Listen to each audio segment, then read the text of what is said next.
Baiklah, kepada Yang Mulia para Bante, Rama, Ramani, Upasaka, Upasika, dan juga Bapak Ibu, Saudara-saudari sekalian, pada malam hari ini kita akan mengikuti sebulan pendalaman Dhamma secara online se-Sulawesi.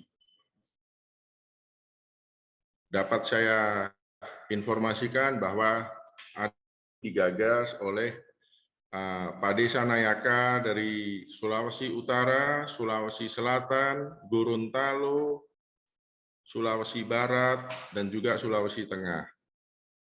Segera kita buka acara pada malam hari ini, Sukihotu Namo Buddhaya. Marilah kita bacakan nama Karapata sebagai pembukaan dari acara ini.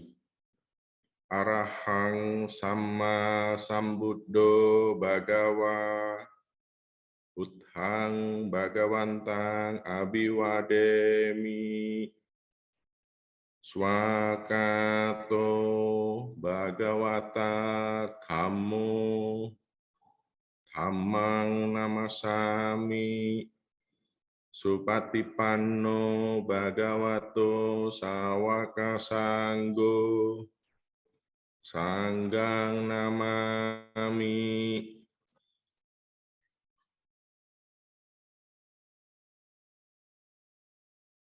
Baiklah, kepada seluruh partisipan yang ada di forum sebulan pendalaman Dhamma ini, pada malam hari ini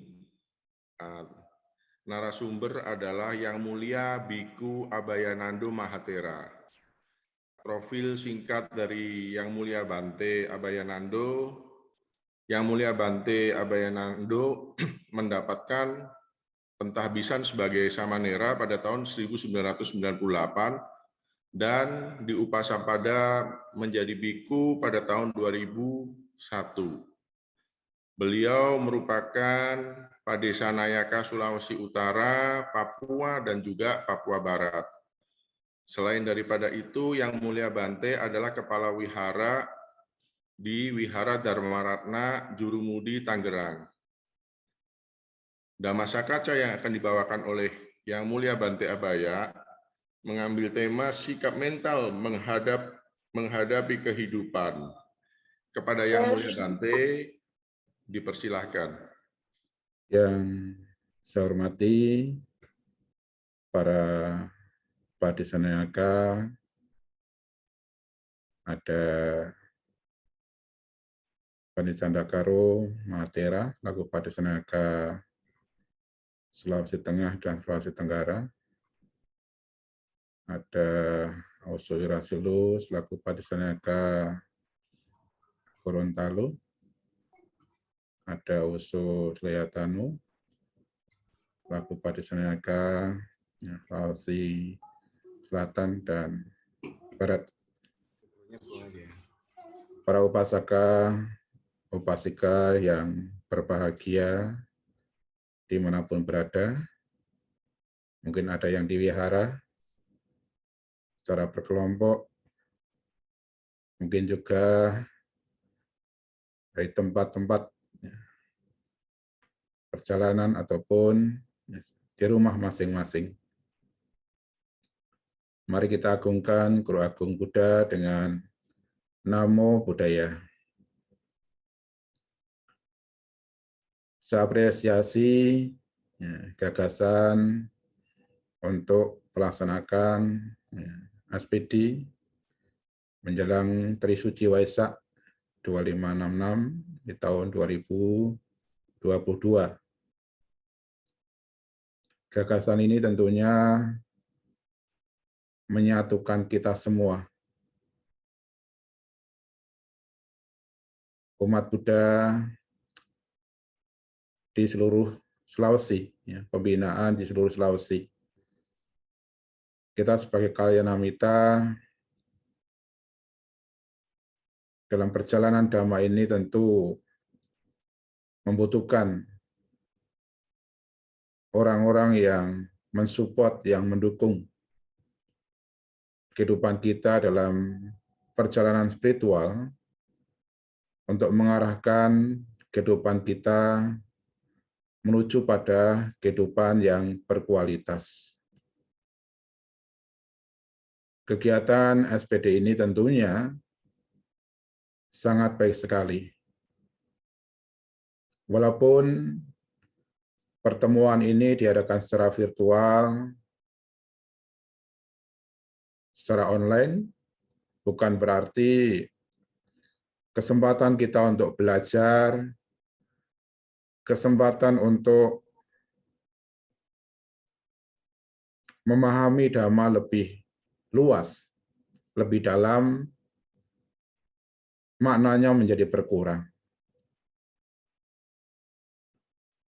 Tentu apa yang kita lakukan ini bagian dampak dari perubahan tatanan kehidupan, utamanya karena pandemi COVID-19. Ada dampak negatif yang ditimbulkan, ada dampak buruk yang mungkin kita rasakan.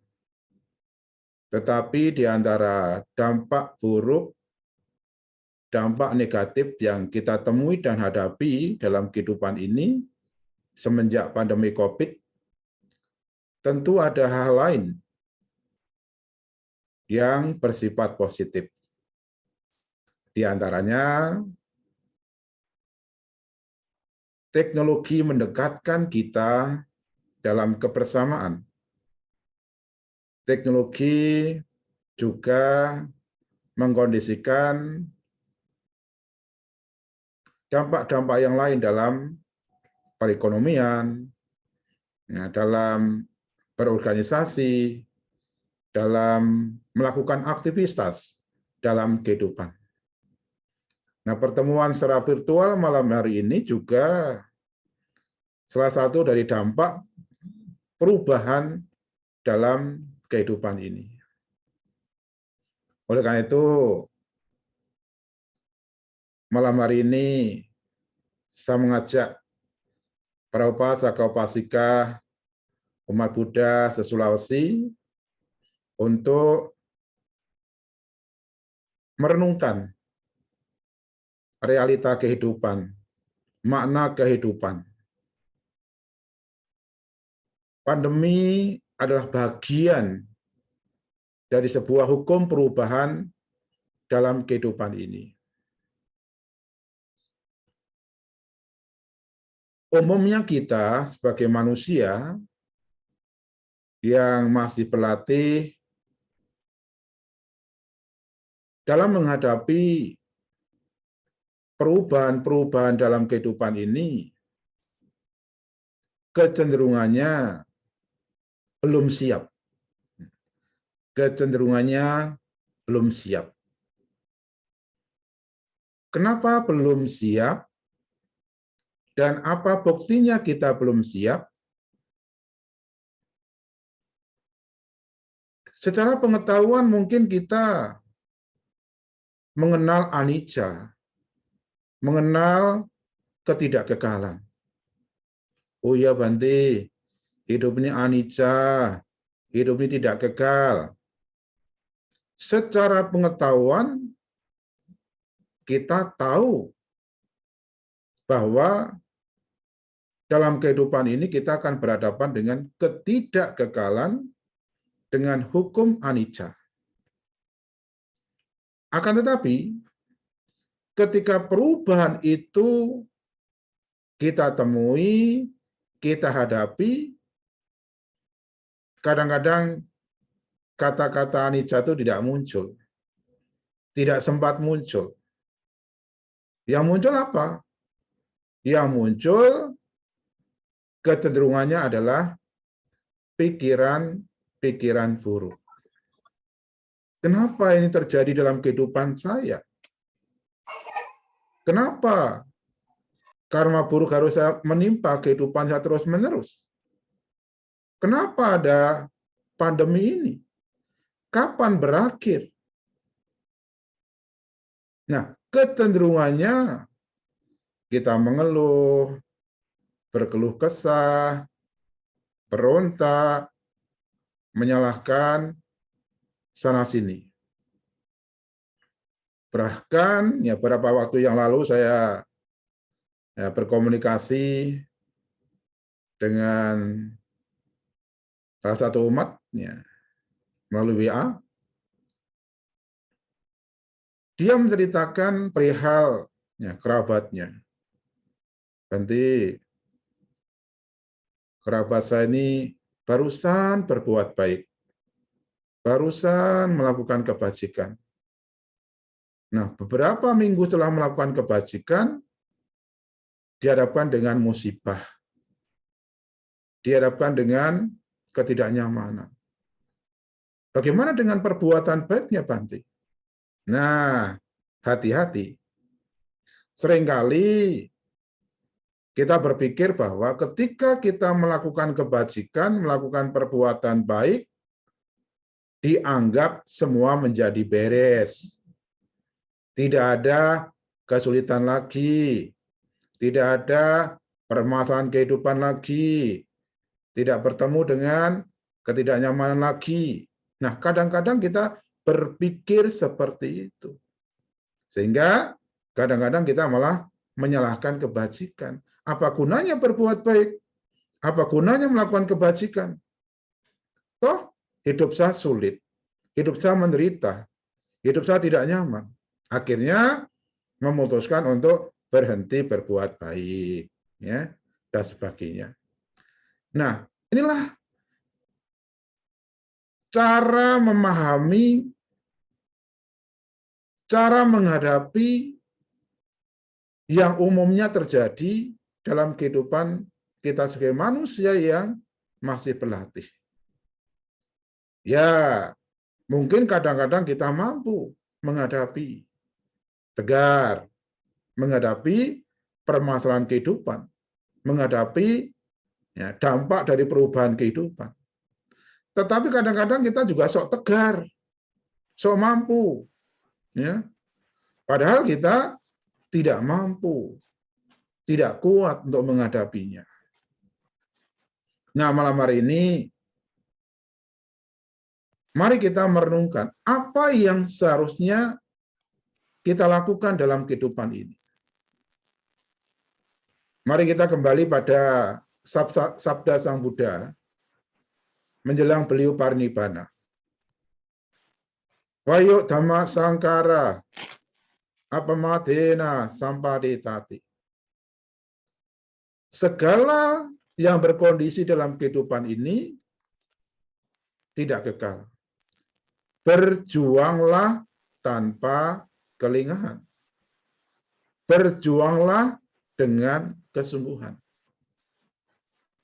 Menjelang parinibbana, Guru Agung Buddha Gautama sudah mengingatkan kepada kita tentang kehidupan. Kehidupan yang seperti apa? Kehidupan yang bercorak tidak kekal, kehidupan yang tidak pasti, kehidupan yang tentunya akan terus berubah dan terus berubah. Guru Agung sudah mengingatkan akan proses kehidupan, akan realita kehidupan yang akan kita hadapi.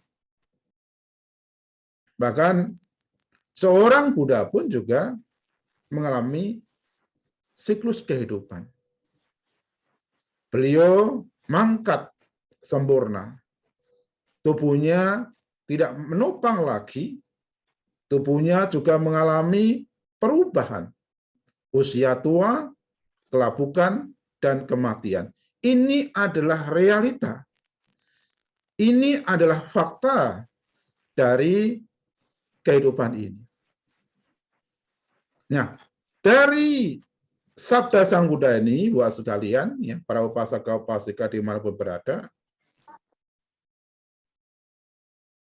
merenungkan ketidakkekalan adalah hal yang wajib kita lakukan dalam kehidupan sehari-hari.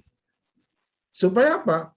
Supaya kita teringat dan semakin mengingat bahwa ketika kita menemui, menghadapi perubahan-perubahan dalam kehidupan, kita menjadi tahu, oh iya, inilah kehidupan. Inilah proses kehidupan.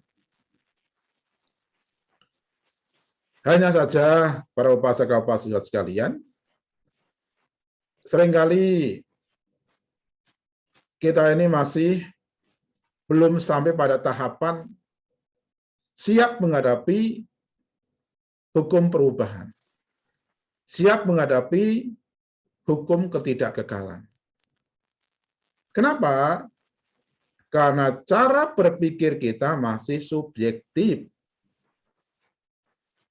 Belum menerima sebagaimana apa adanya, sebagaimana mestinya. Dan umumnya kita cenderung melekati hal baik yang kita temui dalam kehidupan ini dan menolak hal buruk yang ada dalam kehidupan ini. Dalam Dhamma ada Attaloka Dhamma, 8 kondisi kehidupan. Kehidupan ini kadang bahagia, kadang menderita, kadang dipuji, kadang pula dicela. Hari ini mendapatkan keberuntungan, besok bisa mendapatkan kerugian. Hari ini mungkin kita dicampakkan, dianggap sampah di masyarakat. Tetapi di lain waktu kita bisa dieluk-elukkan menjadi terkenal di masyarakat. 8 kondisi kehidupan ini adalah fakta kehidupan yang akan kita temui dan hadapi dalam perjalanan kehidupan kita. Hanya saja, seringkali kan sebagai manusia yang alami, wajarlah kita mengharapkan yang baik-baik. Doa-doa kita, harapan-harapan kita tentu harapan-harapan baik. Bagaimana supaya hidup kita bahagia? Bagaimana supaya kita dipuji sepanjang masa? Bagaimana kita mendapatkan keberuntungan terus-menerus dalam kehidupan ini? Dan kita juga berharap dieluk-elukkan di masyarakat. Intinya, yang selalu muncul dalam benak kita, dalam pemikiran kita adalah hal-hal baik. Ketika ketemu dengan bahagia, bagaimana menjaga kebahagiaan itu, dan terus menggenggam kebahagiaan itu, jangan sampai kebahagiaan itu hilang. Demikian pula dengan keberuntungan, pujian, dan kemaksuran. Nah, ketika kita terus-menerus menikmati, kemudian tenggelam dalam zona nyaman, nah, disitulah seolah-olah ada yang namanya kekekalan. Seolah-olah bahagia itu tidak berubah. Seolah-olah keberuntungan, pujian, kemaksuran itu juga tetap kekal, tidak berubah. Ada anggapan seperti itu. Ada persepsi seperti itu. Nah, demikian pula ketika kita dihadapkan dengan hal yang buruk yang tidak kita harapkan, hal buruk yang tidak kita harapkan itu derita. Ketika kita berhadapan dengan penderitaan, kan kita cenderung menolak. Ketika kita dihadapkan dengan kerugian, celaan, ketidakterkenalan, kita juga cenderung menolak. ya, menolak. Nah, ketika kita menolak itu, ya, atau bahkan ketika kita berhadapan dengan kondisi-kondisi itu, kita juga berpikir seolah-olah tidak ada perubahan, ya, tidak ada perubahan. Seolah-olah ketika kita hadapan penderitaan, misalnya, seolah-olah penderitaan itu ya kekal, padahal dia juga berubah sesungguhnya. Demikian pula yang lain. Nah, intinya apapun proses kehidupan yang kita hadapi, kita temui dalam kehidupan ini, mau bahagia, menderita, kita dihadapkan dengan keberuntungan, kerugian, pujian, celaan, kemasuran, bukan kemasuran, sesungguhnya itulah proses kehidupan. Itulah realita kehidupan. Dan itu pun juga tidak kekal. Ketika kita hari ini mungkin sehat, wah Bante saya sehat, ya tentunya kita bahagia. Ya. Tetapi kita juga harus ingat bahwa tubuh yang kuat, tubuh yang sehat ini sewaktu-waktu juga sakit. Ya. Sewaktu-waktu juga bisa lemah. Artinya apa? Ya, kesehatan itu juga tidak kekal. Nah, ketika kita sakit pun juga bukan berarti kemudian kita, wah gimana kalau saya sakit? Nanti kalau saya sakit semakin parah bagaimana? Nanti kemudian kalau tidak bisa sembuh bagaimana? Pikirannya selalu berkecenderungan buruk. Padahal sakit itu juga bisa berubah, bisa menjadi sehat kembali. Sakit kan juga tidak kekal. Dengan cara berpikir seperti itu, kita menjadi tenang. Ya. Posisi kita menjadi tenang. Bukan melekati proses-proses yang kita temui dan kita hadapi.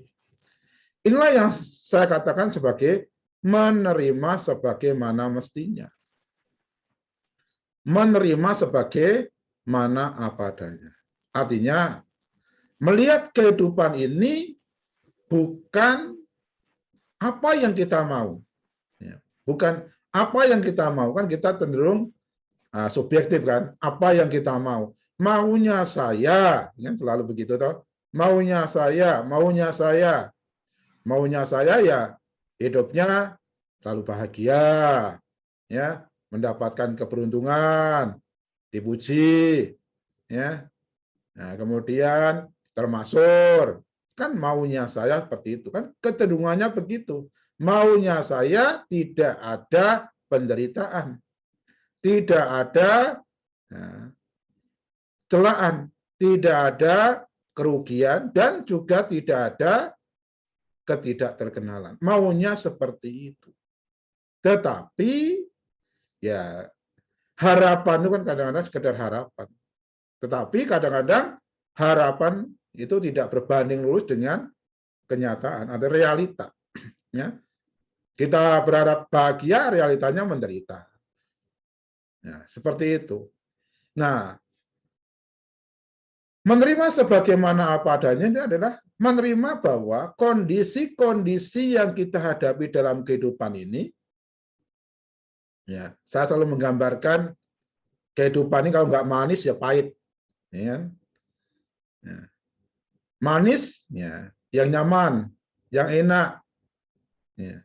Yang pahit itu yang tidak membuat kita nyaman dalam kehidupan ini, menderita.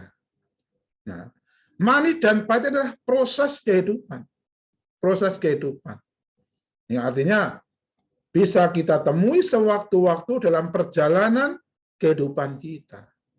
Mau tidak mau, suka atau tidak suka, kita akan berhadapan dengan proses-proses itu dalam perjalanan kita. Walaupun kita tidak mengharapkan, menginginkan. Tetapi sewaktu-waktu bisa saja kita ya berhadapan dengan kondisi-kondisi itu. Nah, oleh karena itu harus kita ubah. Harus kita ubah. Yang tadinya apa maunya, ya sekarang harus objektif. Ya, objektif artinya ya kita mempunyai pemahaman bahwa inilah perjalanan yang akan saya hadapi. 8 kondisi kehidupan ini adalah proses atau bagian dari perjalanan kehidupan saya. Bisa kita temui, kita hadapi sewaktu-waktu. Nah, menerima sebagaimana apa adanya, sebagaimana mestinya itu bukan pasrah. Ya, kadang-kadang umat Buddha gagal paham. Nah, ya kata Bante kan disuruh menerima apa adanya. Kalau lagi kena karma buruk, ya udahlah. Memang udah harus diterima karma buruk ini apa adanya. Nah, seperti itu. Kemudian tidak ada usaha. Itu salah.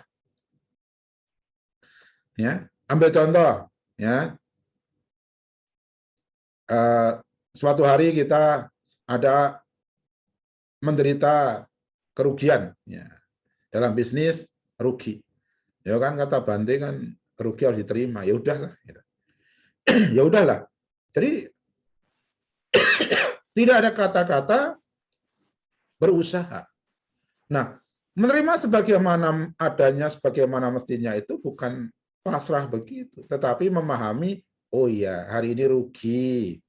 Nah, kemudian dievaluasi kenapa rugi, kemudian dikondisikan bagaimana suatu ketika tidak menderita kerugian lagi. Artinya ada usaha untuk merubah kondisi. Ya. Begitu pula ketika kita sakit. Ya. Loh, karena kata Bante kan suruh menerima apa adanya, kan sakit. Ya sudah, enggak usah berobat, ya, enggak usah ke dokter, kan tidak kekal, nanti juga mati sendiri. Bukan seperti itu. Ya. Menerima apa adanya itu bukan seperti itu, tetapi ketika sakit, ya, sakit adalah sebuah proses, ya. Dalam Abhina Patawekana kan, ya, biatita momi, biadi nganak tito. Ya, aku akan menyandang penyakit. Aku belum bisa mampu mengatasi penyakit. Nah, kenapa yang direnungkan? Karena memang suatu-waktu kita juga bisa sakit. Nah, ketika kita kemudian menderita sakit, oh iya, memang saya bisa sakit. Resiko punya jasmani. Ya udahlah, supaya sembuh bagaimana? Ya udah ke dokter, ya, cari obat. Nah, seperti itu. Nah, ketika kita memahami itu ada ketenangan. Ketika ada ketenangan, kita akan mendapatkan solusi yang bagus, yang baik. Ya. Bukan dengan kecemasan, bukan dengan panik, bukan dengan ketakutan. Jadi langkah kita yang pertama adalah untuk menghadapi proses kehidupan ini, sikap mental yang kita ubah adalah cara berpikir kita, melihat kehidupan ini, menghadapi kehidupan ini. Jadi cara berpikir yang subjektif, ya. Nah, subjektif yang tadi hanya melekati yang enak-enak, kemudian menolak yang tidak enak tadi, itu kan subjektif. Ya. Nah, objektif itu ya dua-duanya diterima, tetapi diterima dengan bijak, diterima dengan pemahaman benar, seperti itu. Ya. Nah, supaya kita tidak gagal paham. Nah, jadi yang pertama itu berupaya untuk merubah cara berpikir. Ya. Berubah untuk cara berpikir, mengubah cara berpikir kita melihat proses kehidupan ini. Nah, dengan perubahan cara berpikir inilah kemudian kita bisa berpikir yang lebih lanjut. Apa? Ya. Supaya kita punya kesiapan mental menghadapi ya proses kehidupan ini. Nah, umumnya manusia itu kan tidak siap. Ya. Tidak siap apa? Tidak siap menerima perubahan. Ya, pandemi COVID ini berapa banyak orang yang tidak siap? Oh, banyak sekali. Mungkin jutaan orang di dunia ini tidak siap. Banyak yang stres, banyak yang depresi, banyak pula yang ya, mengakhiri hidupnya karena tidak tahan ya, menghadapi perubahan yang tidak terduga. Ya. Perubahan yang tidak terduga. Nah, awal-awal COVID itu banyak yang tidak siap. Ya. Ya. Apalagi waktu itu disuruh di rumah, berdiam diri di rumah, dan sebagainya. Oh, luar biasa itu perubahannya. Banyak orang yang tidak siap. Nah, tidak siap ini karena apa? Karena tidak mempersiapkan dirinya untuk menghadapi proses kehidupan ini. Kenapa? Karena biasanya tenggelam dengan zona nyaman. Ya. Apalagi posisi hidupnya sudah bagus, sudah baik, ya kan? Kemudian lupa ke wihara, ya, tidak mau meditasi, ya, jarang berbuat baik, ya. Ya, hanya menikmati duniawi, menikmati kesenangan, menikmati kenyamanan. Lupa bahwa kenyamanan itu juga bisa berubah sewaktu-waktu. Ada penggambaran tentang kehidupan ini. Ya, kehidupan ini seperti roda. Ya, roda ini kan berputar. Kadang bisa di atas, kadang juga bisa di bawah. Itu sesungguhnya mengingatkan kita akan ketidakkekalan. Ya. Mengingatkan kita akan hukum perubahan. Jadi kita diingatkan, loh, hidup ini seperti roda loh, hati-hati loh, ya, tidak boleh lengah loh. Ya, jadi penggambaran roda itu mengingatkan supaya kita tidak lengah, terjaga, tidak tenggelam dengan zona nyaman, supaya punya kesiapan mental. Beberapa waktu yang lalu juga ada satu diskusi. Bante, saya mengalami kecemasan, mengalami kekhawatiran ketika harus berhadapan dengan perubahan dalam kehidupan saya. Jadi yang dulunya sehat, kemudian dia dihadapan dengan sakit, ya sakitnya bukan sakit biasa, disitulah kemudian muncul, ya, muncul kekhawatiran, muncul ketakutan, muncul kecemasan. Jadi terus-menerus, dan itu juga berbulan-bulan, ya, menurut ceritanya berbulan-bulan. Beberapa waktu yang lalu ikut meditasi sehari, setelah meditasi dia merasakan ada yang beda ya, dengan sebelumnya. Dia lebih tenang lagi, ya, lebih bisa menerima, ya, ketakutannya masih, tetapi ya berkurang dibanding sebelumnya. Nah, seringkali kita mengalami kondisi seperti ini, ya, kecemasan, ketakutan, kekhawatiran menghadapi proses kehidupan ini. Belum apa-apa, itu kita sudah takut dulu, ya. Misalnya bicara tentang kematian, ya. Berapa banyak orang yang khawatir akan kematian, ya. Padahal kematian itu belum datang. Nanti kalau saya meninggal bagaimana ya? Anak-anak saya bagaimana? Harta saya bagaimana? Nanti saya dikremasi atau dikubur. Nanti kalau dikubur bagaimana? Jadi kita belum meninggal sudah membayangkan seolah-olah kita meninggal. Itulah yang membuat kita cemas, takut, khawatir. Nah, belum terjadi apa-apa, kita sudah membayangkan terjadi apa-apa. Itu yang sering terjadi. Kenapa? Karena tidak mempersiapkan diri. Jadi, kita harus mempersiapkan diri kita. Manusia itu punya penyakit. Ya, penyakitnya apa? Menunda. Ya. Ya, punya kecenderungan untuk menunda ketika diajak untuk melakukan hal bermanfaat. Ya. Misalnya, ayo ini menjelang Waisak ada SPD. Ya. Ayo kita ikut SPD, ikut pendalaman Dhamma, supaya pengetahuan Dhamma kita lebih banyak bertambah. Ya, kita juga bisa praktek Dhamma. ya, bisa berbuat baik dan sebagainya. Kita punya kecenderungan menunda gitu kan. Wah, kayaknya belum bisa ini.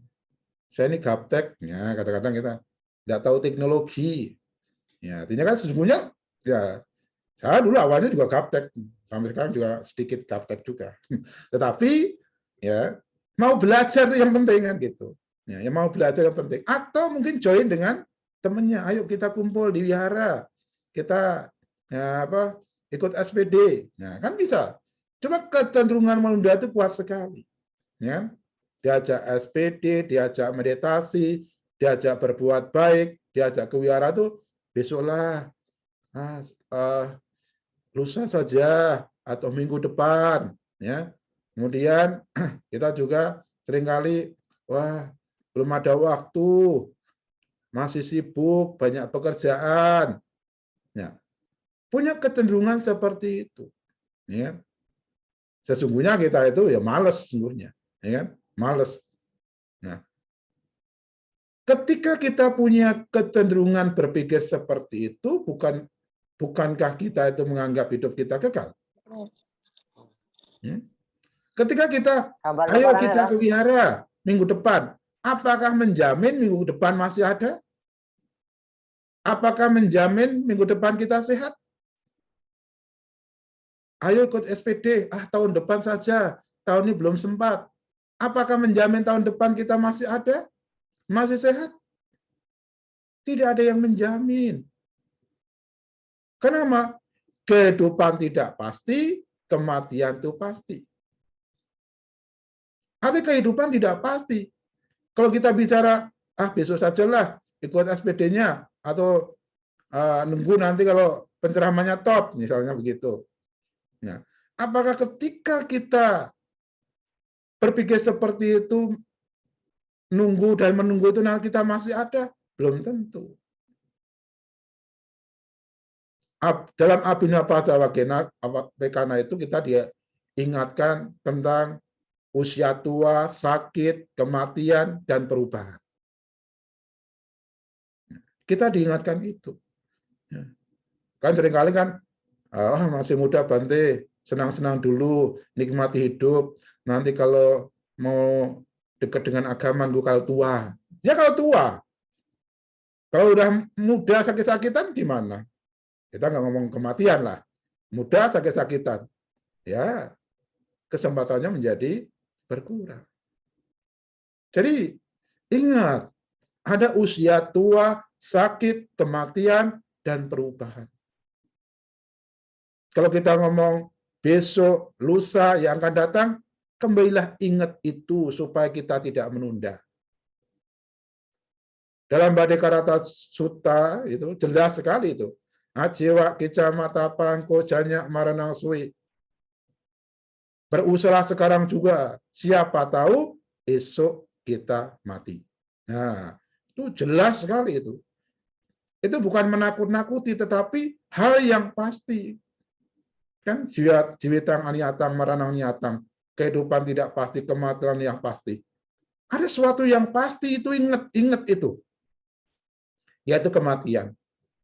Oleh karena itu, kita harus bersiap-siap. Bukan takut dengan kematian, bukan khawatir dengan kematian, bukan ragu akan proses kehidupan ini, tetapi bagaimana kita tidak menunda. Tidak menunda. Loh, kapan kita berbuat baik? Kapan kita menggunakan kehidupan ini untuk hal bermanfaat? Ya sekarang, tidak boleh besok. Mempersiapkan diri itu tidak boleh ditunda. Besok. Ya, kita tidak tahu apa yang terjadi besok. Yang pasti, kehidupan ini ya terus berproses. Oleh karena itu, tidak ada kata menunda. Kalau yang pertama tadi, merubah cara berpikir dari subjektif menjadi objektif, ini kata kunci yang pertama. Kata kunci yang kedua, yaitu tidak ada kata menunda dalam mempersiapkan diri menghadapi proses kehidupan ini. Karena kehidupan ini kan terus berproses. Kita tidak tahu apa yang terjadi. Oleh karena itu, persiapkan diri dengan baik. Kalau kita tidak mempersiapkan diri, ya suatu ketika, suatu saat, kita bisa jatuh. Kita bisa merosot. Nah, kata kunci yang ketiga, ya, apa yang harus kita lakukan? Berjuang. Ya. Apa madena sampai detati, berjuang. Ya. Jadi tidak ada kata menunda, ya kemudian ya kita harus berjuang, ya, dengan sungguh-sungguh, ya, dengan sungguh-sungguh. Nah, seringkali kan kita ini tidak sungguh-sungguh. Ah, Bante, nibbana masih jauh, santai saja. Ya. Seringkali kita berpikir seperti itu, masih jauh lah, gitu kan.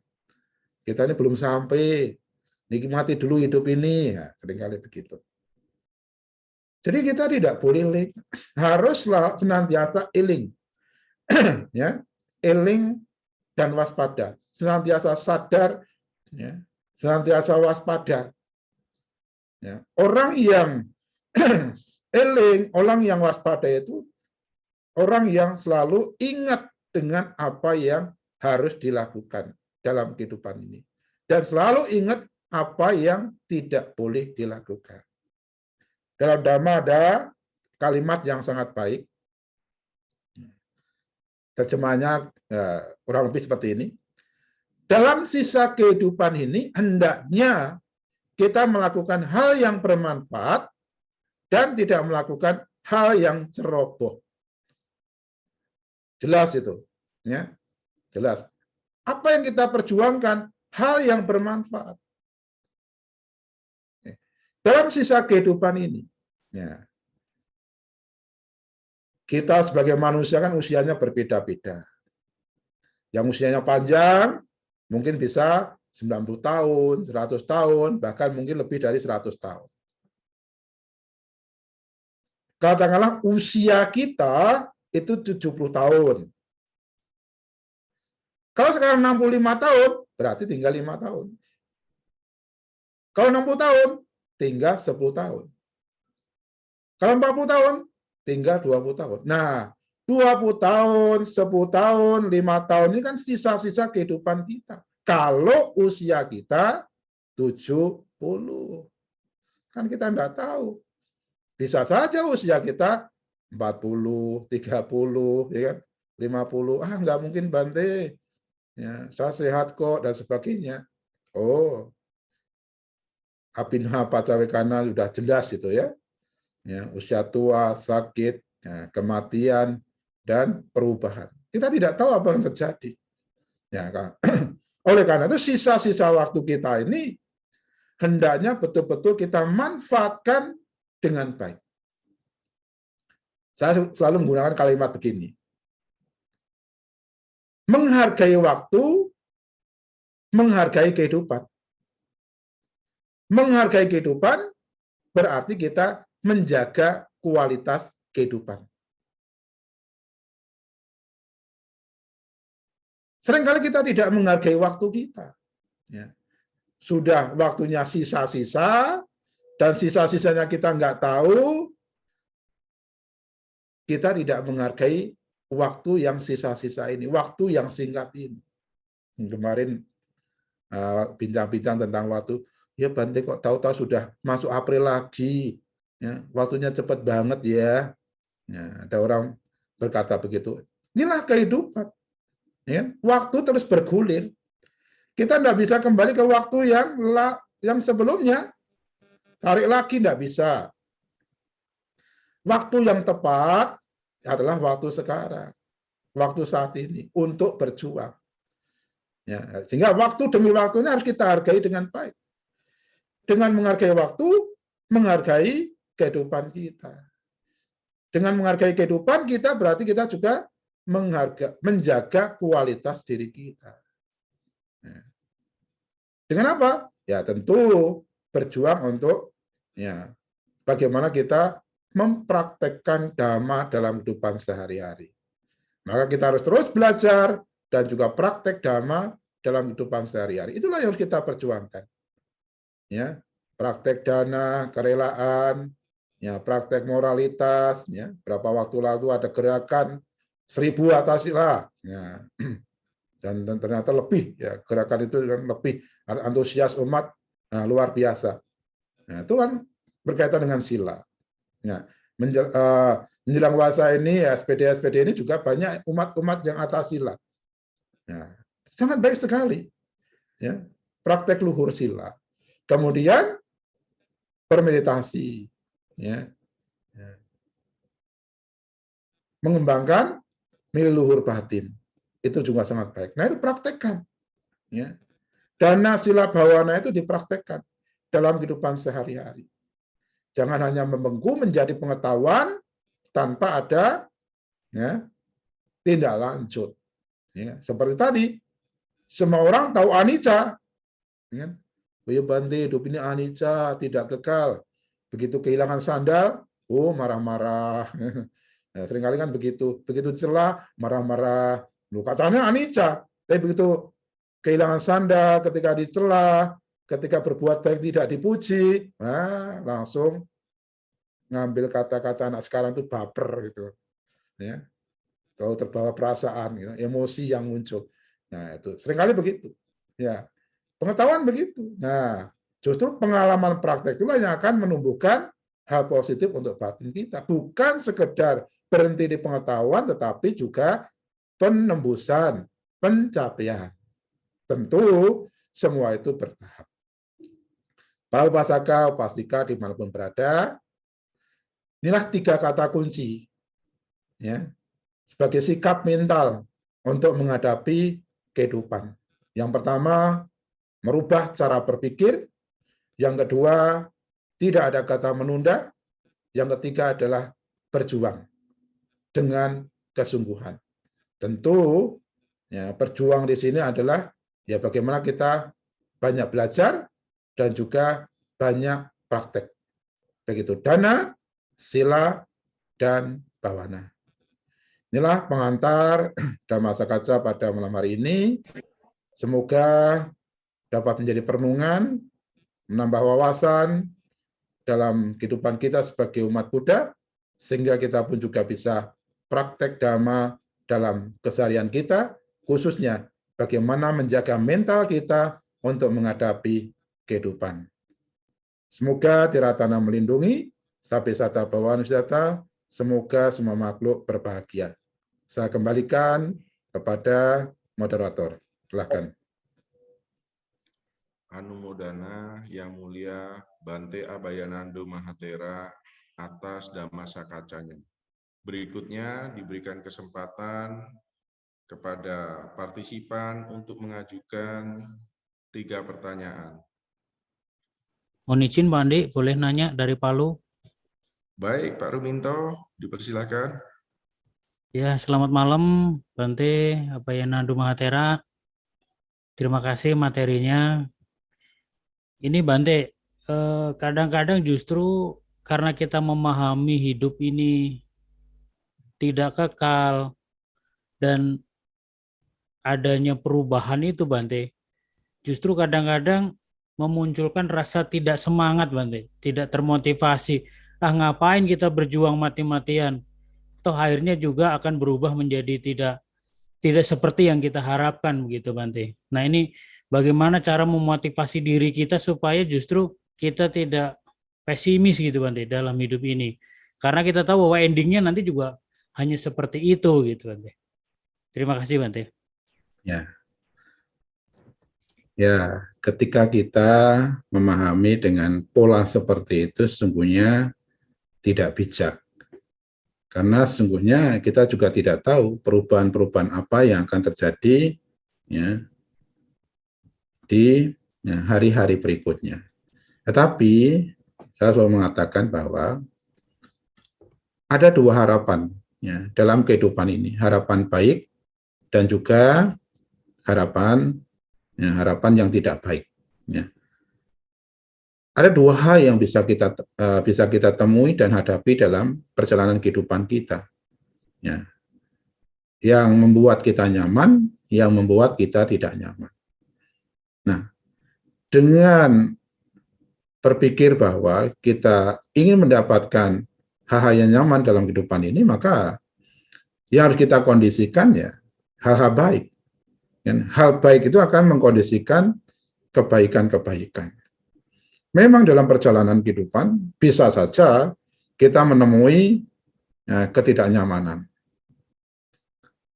Tetapi ketidaknyamanan pun juga harus kita pahami bahwa ini adalah bagian dari perjalanan kehidupan, bagian dari proses kehidupan. Jadi ketika kita bisa memahami dengan bijak, maka justru kita tidak pesimis. Justru adanya hukum ketidakkekalan, adanya hukum anicca, ya, memberi kesempatan kepada kita semua untuk berubah menjadi lebih baik. Ya. Katakanlah hari ini kondisi kita tidak baik misalnya. Loh, kalau tidak ada hukum anicca, berarti tidak ada kesempatan untuk berubah menjadi lebih baik. Ya, karena kalau hidup ini tetap sekarang kondisinya kita tidak baik, ya akan tidak baik terus gitu loh. Tetapi justru adanya ketidakkekalan, justru adanya hukum anicca ini kita punya kesempatan untuk berubah. Nah, bagaimana cara merubah itu yang penting. Kalau kita mau nyaman, ya kita harus mengkondisikan hal-hal baik dalam kehidupan kita. Bagaimana kita mau mendapatkan hal yang baik kalau kemudian kita tidak melakukan hal baik dalam kehidupan ini? Atau kita malah justru terperosok ke pola yang tadi, pasrah tadi. Ya, toh nanti ya begitu, toh nanti juga begitu. Ini kan pola-pola yang pasrah, ya, pola-pola yang putus asa. Nah, di dalam Dhamma juga dikatakan, nah ada 4 hal untuk kebahagiaan dalam kehidupan ini. Salah satunya, ketika orang putus asa menghadapi kehidupan, dia tidak akan mendapatkan kebahagiaan, justru kemerosotan. Jadi kita sebagai manusia yang masih berlatih, masih berjuang ini ya tentunya berusaha untuk bijak, ya, melihat kehidupan ini. Justru kalau menurut saya, ya, atau kita kembali pada Dhamma, adanya ketidakkekalan memberikan kesempatan kepada kita untuk berubah menjadi lebih baik. Ya. Ada kesempatan kita untuk, ya, mengarahkan diri kita pada hal yang lebih baik. Jadi pola-pola tadi adalah pola-pola yang, ya, orang yang putus asa, orang-orang yang pasrah, yang tidak bisa, ya, tidak bijak, ya, melihat proses kehidupan ini. Jadi Pak Ruminto, ya, kita harus bijak, ya, memahami hukum ketidakkekalan, memahami hukum, ya, perubahan ini. Tadi saya memberikan 3 kata kunci, ya, dalam memahami, menumbuhkan sikap mental. Yang pertama, merubah cara berpikir kita yang subjektif menjadi objektif. Kemudian yang kedua, tidak ada kata menunda. Nah, kemudian yang ketiga, ya, kita berusaha untuk berjuang dengan sungguh-sungguh tanpa kelingahan. Kalau 3 kata kunci itu ada dalam kehidupan kita, setidaknya ketika kita jatuh akan bangun kembali. Ketika kita dalam kondisi sulit akan bangkit kembali. Kenapa? Karena kita punya 3 kata kunci tadi. Begitu Pak Ruminto? Bisa menjawab? Ya, terima kasih Bante. Anumodana. Ya. Mohon izin bertanya, Bante. Ya, dipersilakan, Pak. Baik, saya Satya Bante dari Sulawesi Barat. Namo Buddhaya sebelumnya. Bante, apa yang Bante sampaikan dalam Dhamma Sakaca malam hari ini menunjukkan kepada kita bahwa sebetulnya kita sebagai umat Buddha itu harus selalu berbuat baik. Nah, berbicara tentang sebuah kebaikan atau perilaku yang baik, tentunya kita tidak terlepas dari dogmatis itu sendiri dari sebuah perbuatan atau karma. Di mana Sang Buddha mengatakan bahwa kehendak itulah yang disebut sebagai karma. Artinya, perbuatan baik itu tentu didahului dengan keinginan ataupun kehendak yang baik atau motif yang baik. Nah, pertanyaannya Bante, apakah kehendak itu cukup untuk menjadi sebuah karma? Artinya ketika seseorang mempunyai kehendak yang baik, tetapi gagal dalam melakukan kebaikan, apakah itu juga sudah termasuk sebuah perbuatan baik? Karena terkadang dalam kehidupan kita sehari-hari, kita mungkin memiliki motivasi yang baik, kita punya niat yang baik untuk melakukan sesuatu, tapi terkadang kebaikan itu menjadi tidak nyata. Artinya mungkin dikarenakan karena faktor-faktor tertentu. Saya ambil contoh misalnya sederhana, ya, misalnya tentang seseorang yang berpesan kepada keluarganya, apabila saya meninggal, nanti tolong retina saya atau ginjal saya didanakan kepada mereka. Tetapi ketika yang bersangkutan meninggal, tetapi keluarganya tidak mengizinkan. Nah, apakah misalnya sebagai contoh seperti itu, apakah niat yang baik itu juga sebetulnya sudah cukup, Bante, untuk dikatakan sebagai sebuah perbuatan baik? Terima kasih, Bante. Ya. Guru aku mengatakan cetana itu atau kehendak itulah yang saya namakan kama. Baik itu kehendak buruk maupun kehendak baik. Melalui 3 pintu, pikiran, ucapan, dan perbuatan jasmani. Ketika seorang berkehendak, misalnya punya niat, ya, kemudian niat baik, kemudian tidak tersampaikan karena faktor-faktor X, sesungguhnya orang itu sudah melakukan, ya, perbuatan baik. Melalui apa? Melalui pikiran, ya kan? Melalui pikiran. Saya mau ke wihara, perdana makan, misalnya gitu. Udah punya niat, ya. Pikirannya tentunya baik. Nah, ketika punya pikiran baik kan tentunya ingin tersampaikan. Nah, hanya dalam perjalanannya kemudian ada kemacetan lah, ada masalah keluarga lah, dan sebagainya. Nah, bukan berarti orang yang punya niat baik tadi tidak berbuat baik. Ya, sudah berbuat baik, hanya saja ya berbuat baik melalui pikiran, belum sampai pada ya perbuatan karena belum tersampaikan ya dana makanya. Jadi intinya perbuatan apapun meliputi perbuatan baik atau buruk, ya. Ketika ada niat, ya, melalui pikiran, itu sudah perbuatan baik atau buruk. Ketika melalui ucapan, ya berarti ucapan baik atau ucapan buruk. Itu sudah perbuatan juga. Demikian pula ketika menyakiti melalui fisik kita, dengan fisik kita, ya, atau menggunakan fisik kita untuk kebaikan, itu juga sudah perbuatan. Jadi apa yang disampaikan tadi sesungguhnya ya sudah berbuat baik melalui pikiran. Ketika orang ya mau berbuat baik, ya, tentu kan pikirannya baik. Ya, pikiran baik itulah juga perbuatan baik. Nah, sesungguhnya kita juga tidak boleh putus asa. Ketika gagal sekali bukan berarti kesempatan berbuat baik itu menjadi tidak ada. Selagi kita punya niat baik, selagi kita punya pikiran baik, kemudian kita punya sadar yang kuat, punya keyakinan yang kuat, itu justru akan mengkondisikan halangan hambatan itu menjadi berkurang seperti itu. Nah, saya ambil contoh ini, contoh nyata, kisah nyata. Nah, waktu saya berpuasa di Tekelan, ada umat Tangerang mau ke Tekelan. Itu jaraknya kurang lebih ya 7 jam. Orang ini sudah terbiasa berbuat baik.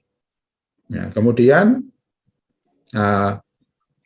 perbuatan baik ini, saya mau perdana makan, tapi jaraknya jauh itu 7 jam. Tetapi keyakinannya pada tiratan itu luar biasa. Maka ketika sampai di tempat saya berpuasa yang jaraknya mungkin 7 jam dari Tangerang itu, ya, saya bilang, Anda berjodoh hari ini.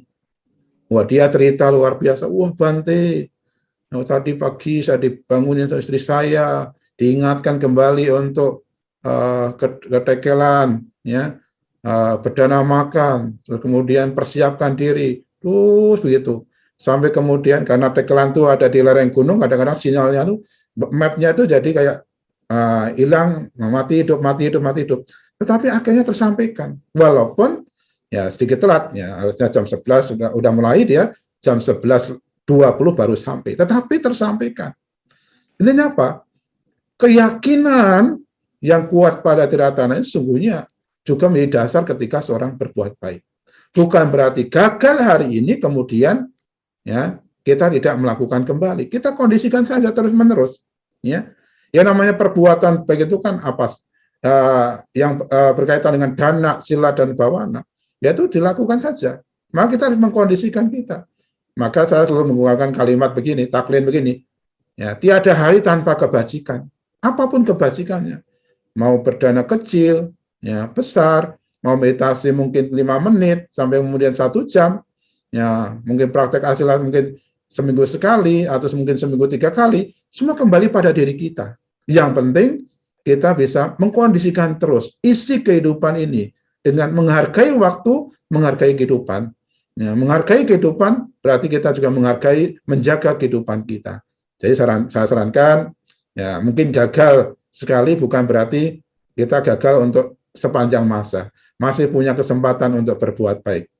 Begitu, Satya? Mungkin bisa menjawab. Baik, Bante. Terima kasih. Boleh saya bertanya lagi, Bante? Ya, silakan. Ya, Bante. Kalau begitu, saya menganalogikan seperti antara niat dengan perbuatan itu seperti kita mengambil HP dan kita foto bunga, saya berpikir bahwa itulah niat itu. Karena perbuatan itu sudah ada, hanya saja tersimpan di memori gitu, Bante. Dan ketika foto itu kemudian kita cetak, kita pajang di rumah dan kita nikmati, itu saya analogikan sebagai kita sudah melakukan perbuatan baik. Pertanyaannya, Bante, kalau memang perbuatan baik ini bisa dilakukan oleh 3 pintu antara ucapan, pikiran, dan perbuatan, manakah yang lebih unggul, Bante? Apakah perbuatan baik melalui pikiran, ucapan, ataupun perbuatan? Terima kasih, Bante. Ya, sebenarnya kembali pada kadar dari sebuah perbuatan kembali kepada kehendak. Niat kita seperti apa? Ketika kita berpikir itu niatnya seperti apa? Demikian pula ketika kita berucap itu kehendaknya ya, seperti apa? Jadi untuk bisa seberapa banyak ya kadarnya, baik pikiran, ucapan maupun perbuatan, kembali pada kehendak, kekuatan cetana itu. Ya, kan kita nggak tahu juga kekuatannya. Nah, kadang-kadang ketika kita berpikir melalui pikiran, ya itu niatnya ya apa? Tidak terlalu kuat misalnya. Kadang-kadang dengan ucapan kehendaknya luar biasa, maki-maki orang. Ya, jadi Satya itu sesungguhnya kembali pada kehendak itu sendiri, ya, cetana itu sendiri, ya, baik itu pikiran, ya, perbuatan maupun ucapan. Ya, sejauh mana kekuatan kehendak itu. Ya, penggambaran saya seperti itu. Satya? Jadi kita tidak bisa, oh ini pikiran seperti ini, lebih berat ucapannya, lebih berat jasmaninya, kan kembali pada kehendak itu sendiri. Ketika pakai pintu pikiran, kehendaknya seperti apa, kadarnya, niatnya seperti apa. Jadi tidak bisa membandingkan seperti itu. Yang bisa membandingkan adalah cetana atau kehendak itu sendiri. Baik, Bante, terima kasih. Jadi intinya lebih fokuskan kepada niat yang baik dulu, Bante, ya? Ya, kehendak. Jadi kekuatan kehendak itu. Kalau mau berbuat baik, kehendaknya kuat, ya kadarnya juga kuat, gitu loh. Ketika berbuat buruk, ya baik melalui pikiran, ucapan, maupun perbuatan kuat juga, ya kadarnya juga kuat buahnya, gitu. Akibatnya, dampaknya, begitu, ya. Baik, Bante, terima kasih. Anumodana. Ya. Ya, baik Bante. Satu pertanyaan terakhir Bante sebelum acara ini kita tutup. Ada dari kolom chat dari Pak Sandy Bante ya. Namo Buddhaya Bante. Izin bertanya mengenai kematian. Terkadang bukan kematiannya yang ditakutkan, Tapi bagaimana cara kita akan meninggal, itu yang seringkali menimbulkan ketakutan tersendiri. Bagaimana menghadapi pikiran seperti ini ya Bante? Terima kasih. Ya, tadi saya sudah singgung ya. Seringkali kita ini belum terjadi sesuatu itu kita sudah seolah-olah terjadi sesuatu. Itu yang membuat kita semakin cemas, semakin takut, semakin khawatir. Ya, cara ya kita meninggalkan kita tidak tahu, ya kan? Ya, proses kehidupan ini tidak pasti. Nah, kan tidak pasti ya, kita harus menghadapi yang pasti-pasti apa? Ya sekarang ini, waktu sekarang, ya kan? Cara meninggalnya seperti apa? Nanti kita juga meninggal dikremasi atau tidak? Itu kan proses yang akan datang. Ya, ketika kita baik dalam kehidupan ini, pasti ada orang-orang baik yang menjaga kita. Kecuali dalam kehidupan kita banyak berperilaku buruk, bisa aja mungkin kita dicampakkan jenazahnya. Tetapi saya yakin tidak, ya kan? Karena tingkat kemanusiaan di lingkungan kita itu tinggi sekali. Jadi tidak usahlah dipikirkan, ya, karena itu belum terjadi dalam kehidupan kita. Yang penting apa? Yang penting proses kehidupan ini sebelum kematian itu yang penting, ya. Kalau kita banyak kebajikan, banyak menabur kebajikan, kita selalu di jalan dhamma, saya yakin ya, kehidupan kita juga akan menjadi lebih baik. Baik kehidupan sekarang maupun kehidupan yang akan datang. Jadi yang penting itu persiapannya. Ya. Anda sudah berpikir nanti bagaimana kematian, tetapi kemudian tidak mempersiapkan, ya untuk apa? Tidak ada gunanya. Karena kita menyia-nyiakan kehidupan kita. Jadi yang penting itu bagaimana kita mempersiapkan sebelum kematian. Jadi merenungkan ketidakkekalan, saya jadi ingat akan satu artikel, ya, pernah baca artikel, ada seorang yang artis yang kemudian karena pandemi, ya tentunya tidak terduga perubahannya, ya dia tanya sama gurunya, ya apa yang saya lakukan Bante? Ya, gurunya menjawab, renungkan kematian, renungkan ketidakkekalan. Nah, artis ini kemudian merenungkan itu sesuai dengan ajaran Bantenya, kemudian menyadari bahwa ternyata ya, yang penting adalah bagaimana kita mempersiapkan kematian. Ya. Karena dengan mempersiapkan kematian kita juga akan berbanding lurus dengan persiapan yang kita lakukan. Jadi yang penting adalah persiapannya. Dengan banyak mempersiapkan, maka kita tidak ragu lagi.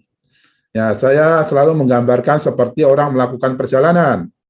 Ya, orang yang melakukan perjalanan, ambil contoh, ya, si A melakukan perjalanan dengan bekal yang cukup, ya, si B melakukan perjalanan tetapi bekalnya ya, tidak cukup.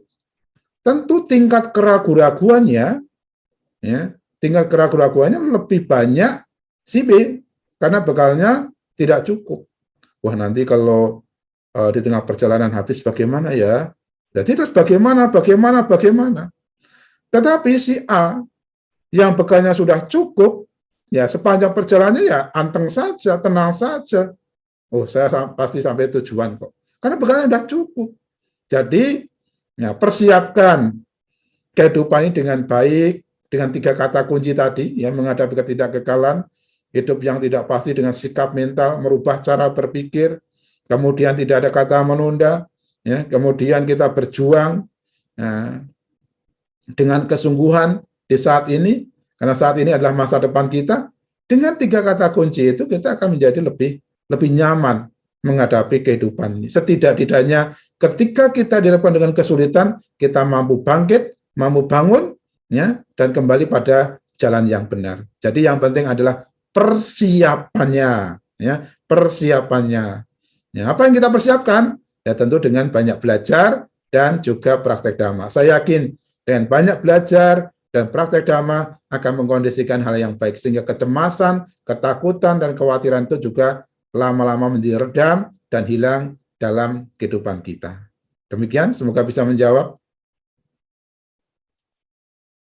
Ya, baik. Terima kasih Bante atas jawaban ataupun juga penjelasan yang diberikan. Kepada Yang Mulia para Bante, Rama Ramani, Upasaka Upasika, demikianlah acara sebulan pendalaman Dhamma pada hari ini, Kamis 21 April 2022.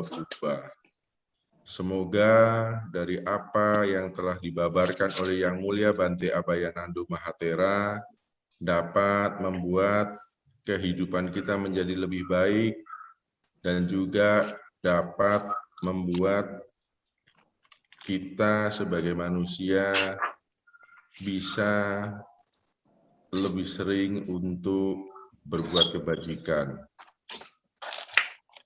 Sebelum acara ini ditutup, marilah kita memanjatkan nama Karapata. Arahang Sama Sambuddho Bhagawa Buddhang Bhagawantang Abhiwademi Swakato Bhagawata Dhammo Dhammang Namasami Supatipanno Bhagavato Sawaka Sanggo Sanggang namami. Baiklah, terima kasih kepada seluruh partisipan. Diingatkan kembali bahwa acara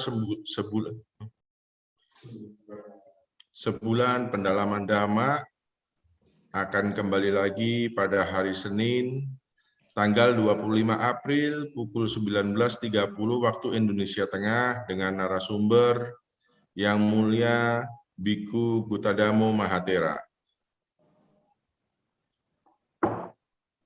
Terima kasih.